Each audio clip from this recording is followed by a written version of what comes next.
Salve a tutti signori, io sono Lorenzo e questo è il mio canale Espertone, benvenuti. Bene, siamo alla fine di dicembre, siamo quindi alla fine dell'anno 2025 e io, visto che siamo nel 2025, vorrei dirvi le 5 migliori auto, secondo me, quelle che mi hanno stupito di più, quelle che mi hanno lasciato più il segno in questo 2025. Ho fatto circa 85-90 prove di auto, tutte diverse, ma ci sono 5 auto che secondo me meritano tantissimo e quindi possono essere anche le auto che entrano in secondo piano perché magari non sono tanto visti come video, ma sono quelle che mi sono rimaste più dentro e quindi volevo portarvele un riassunto finale del 2025.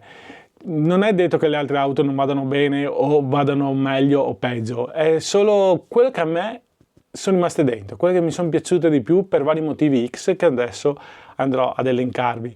È stato un anno che a marzo c'è stata una piccola pausa del canale Espertone perché me l'avevano hackerato e qui vorrei ringraziare Gino di Griso in Officina e vorrei ringraziare Roberto di Auto per Tutti per essermi stato vicino e soprattutto mia moglie, la ringrazio perché mi è stata vicina sia mentalmente che anche per quanto riguarda il recupero del canale. È stato un anno un po' turbolento, però siamo ancora qui e gli iscritti sono cresciuti tantissimo, siamo arrivati a più di 28.000 iscritti e spero per il prossimo fine dell'anno del 2026 di arrivare almeno a 40.000 iscritti, visto che c'è stata quella pausa dell'hackeraggio del canale. Ma tutto il resto, cioè quanto è viso, quanto hanno fatto, sì ok, può essere chi non ci tiene i soldi o chi non ci tiene alle visualizzazioni, insomma tutti quanti, però a me piace perché ci sono ancora tante domande, ci sono ancora persone che ti ringraziano per i video e questo è la somma di tutto. Va bene, non è questo lo scopo di questo video, ma è quello di portare le 5 auto che mi hanno stupito di più. Bene, allora io partirei innanzitutto dalla prima che ho fatto. La prima che ho fatto è stata la Renault 5. La R5 a inizio gennaio del 2025 era una bella novità, era un restyling della vecchia R5, ma non è quella l'auto che mi è piaciuta di più, ma bensì è stata la Hyundai Inster. La Hyundai Inster è stata un'auto fatta alla prova direttamente in concessionaria, direttamente in Hyundai. E perché mi ha stupito di più? Perché un'auto così piccola è così tanto spaziosa. Un'auto elettrica, un'auto che certe rifiniture, certe accortezze che ha Hyundai non l'ho ritrovato su altre auto, neanche sulle auto cinesi. E quindi mi è rimasta impressa perché non so come hanno fatto a ricavare tutto quello spazio là, è diventato, non è più un SUV ma è un monovolume. Io quella volta l'avevo detto durante la recensione che era un monovolume, è molto spaziosa, ben rifinita, ha delle soluzioni da monovolume, i sedili dietro che scorrono, i sedili che si abbattono. È impressionante come hanno fatto a ricavare tutto quello spazio là. Poi un'auto elettrica, a me è sempre piaciuta l'auto elettrica, adesso ho la Twingo che tra l'altro la rendo perché è finito il contratto di 3 anni per vari motivi X, non perché la Twingo non andasse bene, ma la rendo perché è una scelta mia di famiglia. Poi la riprenderei elettrica, sì, prenderei la Inster volentieri, quella elettrica, perché per spazio, per prestazioni, per comodità, per tutto quello che va dietro, a me l'auto elettrica piace e penso che mi piacerà per sempre. Quindi la prima è stata la Hyundai Inster, quindi non come più bella, ma bensì come più pratica, come più spaziosa e come novità, diciamo così, di questo segmento A che non so come hanno fatto a trovare tutto quello spazio là. La seconda auto, quella secondo me più bella, perché Renault ha fatto un'auto veramente bella, è una tra le ultime che ho provato, e dopo aver fatto l'R5 che è stato un restyling degli anni passati, degli anni 80, hanno rifatto l'R4, sempre un restyling più o meno rifatto, più grande eccetera eccetera, sempre elettrica. Adesso hanno fatto la Clio che l'hanno rivoluzionata completamente, sia internamente sia esternamente, come proporzioni, come stile. A me penso che la Clio sia l'unica auto che vederla frontale, posteriore o laterale mi piace in ugual modo. È una delle poche auto che mi piace in tutti i lati che andiamo a vederla. Questa per me è l'auto più bella, è l'auto che porterà dei motori che però sono dedicati a un'altra macchina che voglio portare qua fra le 5, e quindi la Clio resta l'auto più bella, resta l'auto, la Clio l'ho usata tutto quest'anno 2025, 1500 diesel, la quarta generazione, poi ho fatto, scusate, la quinta generazione, poi ho fatto la quinta generazione restyling e l'ho usata, ho fatto circa questo intorno ai 35-40 mila chilometri col 1500 diesel. È stata un'auto che è ben pensata, però se penso alla generazione 6 l'hanno rivoluzionata completamente, dentro e fuori sembra tutta un'auto di categoria superiore. Comunque andate a vedere la recensione che ho fatto, è una delle ultime che ho fatto. E qui siamo alla seconda auto. La terza auto di questo 2025 che mi è rimasta dentro è stata la Dacia Bigster. La Dacia Bigster sì, perché allora io ho provato, c'è stata l'anteprima che l'ho vista in concessionaria, ho fatto la recensione, poi mi hanno dato la Bigster Hybrid e lì è stata la prima volta che provavo il motore 1800 full hybrid, quello nuovo di Dacia e Renault, che adesso lo montano anche su Captur. L'ho provato appunto sulla Clio, stesso motore che mi ha impressionato per consumi. Siamo arrivati a fare 23-24 con un litro con la Bigster, un'auto che è quasi un segmento D, da grande che è, un'auto molto spaziosa, molto simile alla Duster, ma però alla novità dei motori. Poi ho fatto ancora la Bigster con Stefano, che lo ringrazio ancora per avermi dato la possibilità di fare il video, il 1200 GPL Mild Hybrid, e lì è stato il cambiamento. Lui prima aveva una Duster 1000 GPL e adesso hanno montato il 1200, quindi i nuovi motori li hanno portati tutti sulla nuova Bigster, che poi adesso andrà avanti col gruppo Renault. Anche lì un motore che grazie hanno fatto GPL Mild Hybrid 1200, sempre un 3 cilindri, 140 cavalli, e adesso in teoria dovrebbe arrivare anche l'automatico, e quella lì sarà la mossa vincente secondo me, perché finalmente mettono un automatico sul GPL.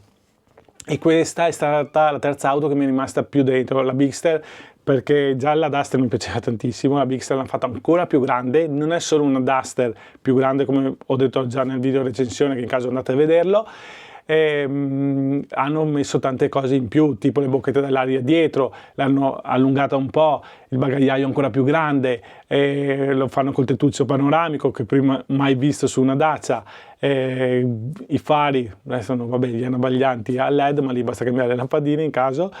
È stato l'auto che come consumi, ecco, quello è stato come consumi, quello che mi ha impressionato di più. Mi ero sempre lamentato del 1600 E-Tech della Renault Dacia, perché stava sempre su di giri. L'hanno fatto veramente bene, un bel cambio, un bel motore, consumi bassissimi, comodità e basta. Stessa cosa che ho rilevato anche quando ho provato la Clio 1800 E-Tech, gli ultimi video qua, è stata un'auto veramente interessante. Poi, e siamo alla terza, la quarta auto, ok, che più mi ha stupito, questa è stata una prova con un cliente, è stata la JQ7, quella lì è stata, per quello che l'ha pagata Antonio, che adesso ancora ringrazio Antonio per il video, che è ancora un successone sia di notte che di giorno. Allora siamo sulla soglia dei 30.000 euro, garanzia 5 anni, anche per il GPL, anzi il GPL dal giorno che l'hanno installato partono in 5 anni, quindi se lo installate dopo 2 mesi parte dopo 2 mesi. Per gli interni, per le soluzioni che ha internamente l'auto, il cambio automatico a GPL 1500 turbo, e poi il tetto panoramico, le rifiniture interne, qualsiasi piccolo dettaglio di queste auto cinesi che stanno arrivando a man bassa, io dico, quella è l'auto che se avessi 30.000 euro prenderei, perché il rapporto qualità-prezzo ottimo, rapporto chilometro-euro penso imbattibile, neanche con il full hybrid che fanno loro, perché con quello che costa il GPL no. E cosa gli manca a quell'auto là? Solamente la storia e di essere capita, perché è anche esteticamente molto bella, rifinita bene, le maniglie che rientrano, eccetera, eccetera. Un'auto che vale tutti i suoi 30.000 euro, tranquillamente. Per quello che costano adesso le auto, basta vedere la mia Captur, ormai siamo arrivati a 30.000 euro, a parità di prezzo, io non avrei dubbi di prendere la JQ7. E quella è la quarta auto. L'ultima auto che volevo dirvi è un'auto silenziosa, nel senso che non che l'auto è silenziosa perché non ne parla quasi nessuno, però è un'auto che quella lì mi ha stupito, è stata l'unica auto che mia moglie ha detto, io ho detto scendiamo, e lei mi fa, io sto così bene seduta su queste poltrone, neanche sedili, mi ha detto su queste poltrone che non scenderai più. E lei mia moglie ha sempre problemi di stare seduta sui sedili delle auto, dopo un'ora si stanca. Sulla KGM Action, ok, quella che abbiamo provato, che siamo andati sul Biancavallo e siamo tornati indietro, e ha detto io non sono mai stata seduta così bene. Bella dentro, rifinita con tutta la pelle, rifinita molto molto bene, non era neanche la full option, quella che abbiamo provato, aveva solo una pecca che consuma tanto, però per comodità, silenziosità, addirittura aveva le gomme con antirumore, aveva i finestrini doppi, quindi era silenziosissimo, un bel cambio, un'auto che la senti, è come guidare la Bigster, però più ben rifinita e più massiccia, quello sì. L'unica pecca appunto è i consumi, ma adesso è arrivata la full hybrid che spero di provare un giorno, e quella lì era completa di tutto, veramente un'auto spaziosa, un bel bagagliaio, tutto quello che serviva c'era. Quindi anche lì la KGM Action l'ho messa ultima ma perché è stata la più comoda. Quella è stata la più comoda, l'auto che mi è piaciuta di più, anche da guidare, non era affatto male. E quindi queste sono le 5 auto che mi sono piaciute di più. Vorrei fare solo una piccola parentesina, tra virgolette, una categoria di auto che sta tornando e secondo me ne vedremo delle belle. È stata anche questa tra le ultime che ho provato, la BYD Seal 6. Quella è stata, ho detto, da rivalutare, adesso che ho usato per un anno la Clio, quindi un'auto bassa, non più un SUV, ma un'auto bassa. Sì, è scomodo entrare, però quando la guidi sei più basso, sei più aderente alla terra. Le station wagon secondo me stanno tornando, BYD secondo me ha puntato tantissimo. Ecco, quella è stata un'auto che abbiamo provato io e Roberto, siamo andati su a Biancavallo, Roberto di Auto per Tutti, che saluto. È stata un'auto che a un certo punto Roberto mi fa, ma sta auto consuma qualcosa o no? Perché siamo venuti giù dal Biancavallo e siamo arrivati a Portogruaro, dove dovevamo consegnarla, dovevamo ancora consumare 0 di benzina. Andate a vedere la prova dei consumi che ha fatto Roberto nel suo canale e quella mia che ho fatto l'auto generale, ma mi fa Lorenzo, qua non consuma niente quest'auto, perché è un'auto plug-in ricaricabile, e quindi quando siamo venuti giù ha ricaricato tantissima batteria, tanto da arrivati giù dal Biancavallo arrivare a Portogruaro sono intorno ai 40 km, 50 adesso non mi ricordo, e abbiamo consumato 0 perché siamo andati a batteria, la batteria che abbiamo recuperato l'energia venendo giù. Andando su è stata un po' rumorosetta, però per il resto secondo me ne vedremo delle belle nel 2026 come station che stanno tornando. Spero che torneranno anche e spero di provare la Skoda Octavia, di provare la Cupra Leon Tourer. Queste sono tutte le auto che mi piacerebbe provare nel 2026 e spero di trovare dei proprietari, magari se tra voi che mi state ascoltando siete proprietari di queste station wagon e soprattutto anche di qualche SUV del gruppo DR, quindi Evo eccetera, scrivetemi pure. Se siete qua nei dintorni del Triveneto cercheremo di fare il video assieme. Bene signori, io vi auguro un buon fine 2025, un buon inizio del 2026.